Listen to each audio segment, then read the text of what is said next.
Hey, uShembe akusinto yokudlala bafowethu yabo. uShembe uyakwazi ukuya kuyena uthi ngiyaziluzula Nkosi yamakhosi ngicela u1 no2 no3. Ebasho ukuthi lo 1 no2 no3 akawufuni mayesethi inkosi ikubusise. Kodwa ekubusisela ukuthi eyisuka la eduze kwami ngoba uyazi lento angiyifuni yabo. So sathi thina amasizo ukuthi inkosi inyanga yezulu yakhuluma yathi umuntu owenza lokho akakwenzeka ishumi ngoba nasesihogweni uyosha ngangokuyenza kwesiZulu ngangokuyenza kwakhe yabo. Sase sibamba ama-break ngoba in our logical senses akwazi ukuthi singakophusha ama-boundaries enkosi uNyazi yasho ngomzimba wesithathu ukuthi lento le oyenzayo akayenze kuze kube kashumi ngoba nasesihogweni yobasa savele nje safreeza I understand lento enisho ukuthi kwathiwa yani kubaba but ubaba kwakungenzeka sifike kuShembe athi uShembe inkosi inibusisa hawu kwakuhle eqhubekani kanti labantu bayazi lento bazoyicela ukuthi bebexoxa besho ukuthi ngathini ngiyinkosi inyanga yezulu. So nje kwaba yileyo nto le I understand the frustration ekhona ukuthi so why then imnikele ingarivethwanga yase yenze enye into. It's mainly because i-project yayihlelwe into phases. I-project kaMfundisi uMlungwane, initial phase kwakumele kuqedelele umuzi wakhe nezindlu lezo kwakumele zakhiwe. Second phase kwakumele umfundisi ashadelwe. Third phase kwakumele umfundisi abe nento azosala nayo. Fourth phase kwakumele kube khona imoto kaMfundisi.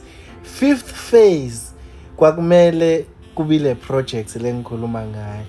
But ama-sub-projects lawa i-Gantt chart esasiyidwebile yokumanage umsebenzi ayethi amanye yawo azo-overlappa arane concurrently senzele ukuthi siminimize i-period or si-minimize i-time span yomsebenzi. Ngokwaleyo Gantt chart sasicele ukuthi uNkulunkulu asisize siqede ngomhla ka-31 August njengoba kwakuwumshado mhla ka-31 August.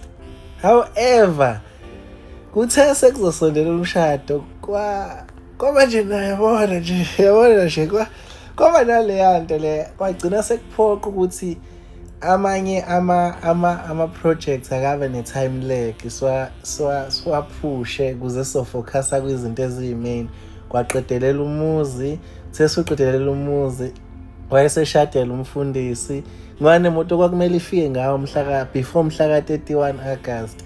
Yagcina isiyidileya ukuthi okay izolungisa indaba yayo during December izifike after intaba iKenani ngoFebruary lapho.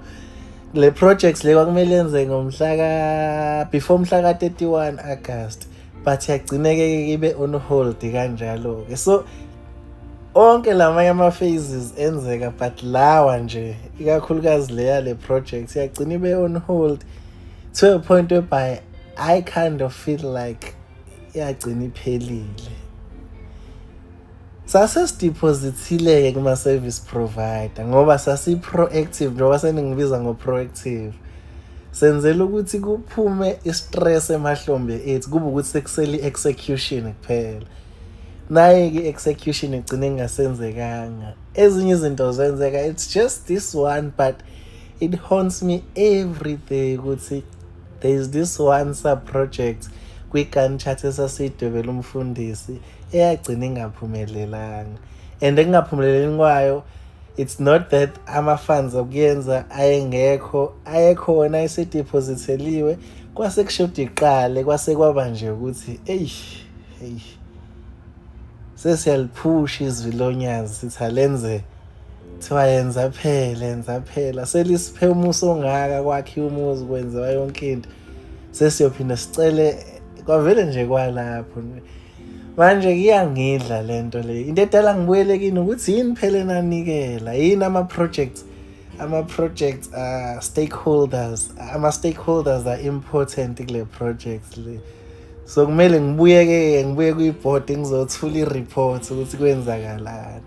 Kodwa into ethelelo uma ngiphiwe yini ngicathi nenkosi unyazi yohamba mhlawumbe igcine ngithethelelile ngoba umfundisi into embambe kakhulu ukuthi izwi lonyazi akafisi ukuphambana nezwi lonyazi noma ngabe wayelisha uShembe sasemzimbeni wesithathu kodwa umfundisi into enkulu kakhulu kuyena kushungeza ne1,000,000 kodwa lelo 1,000,000 malingahambisani nezwi lonyazi uyalinqaba lelo 1,000,000 ngoba umfundisi onyazi ilokho nje bafethu ngiyacela nehlisa amaphaphu.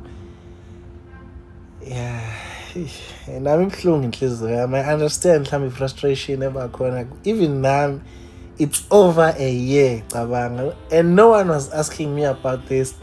Imini ebengazi ngalento and ngizithela kini nje not me ngiyibambe futhi in the bank you lose.